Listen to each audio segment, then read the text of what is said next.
जय मुक्ताई. संत मुक्ताई यात्रोत्सव 2024 धन्य आजी दिन संत दर्शनाचा. मुक्ताईनगर तीर्थक्षेत्र समाधीस्थळ जुने कोथळी नवीन मुक्ताईनगर चांगदेव व मेहुण यात्रोत्सवाला दिनांक 4 मार्च पासून राज्याचे मुख्यमंत्री एकनाथ शिंदे यांच्या हस्ते ध्वजपूजन व महाआरतीने सुरुवात झाली होती. यानंतर विदर्भ, मध्य प्रदेश व मराठवाडा या भागातून मोठ्या प्रमाणावर 200च्या वर पायी दिंड्यांचे बुधवारी रात्रीपर्यंत आगमन झाले होते.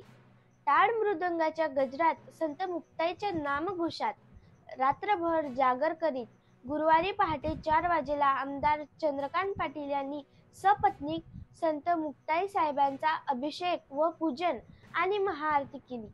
यावेळी सौ अंजनाबाई व हरिभाऊ जगन्नाथ वाघ राहणार भेंडवड तालुका जळगाव जामोद या दर्शन वारीतील मानाचे वारकरी दाम्पत्यांचा सत्कार करण्यात आला.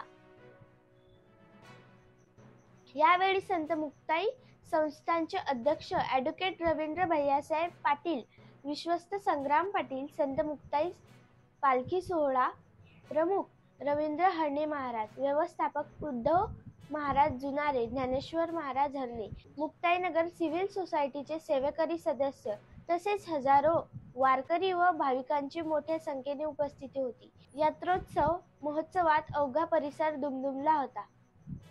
माघ महावारी विजय एकादशी निमित्त गुरुवारी संत मुक्ताई यात्रेचा मुख्य दिवस असल्याने जुने मंदिरात आमदारांच्या हस्ते तर नवीन मुक्ताई मंदिरात संत मुक्ताई संस्थानचे विश्वस्त संग्राम पाटील यांनी सपत्नीक पूजा व अभिषेक केला. जुनी कोथळी मंदिरात व नवीन मंदिराकडून भाविकांना फराळाची व्यवस्था करण्यात आली होती.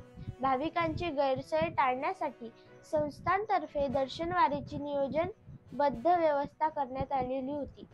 त्या पद्धतीने योग्य नियोजन केल्याचे संस्थानचे अध्यक्ष ॲडव्होकेट रवींद्र पाटील, हरिभक्त पारायण रवींद्र महाराज हरणे, हरिभक्त पारायण उद्धव महाराज जुनारे, हरिभक्त पारायण विष्णू पुजारी महाराज चांगदेव यांनी सांगितले.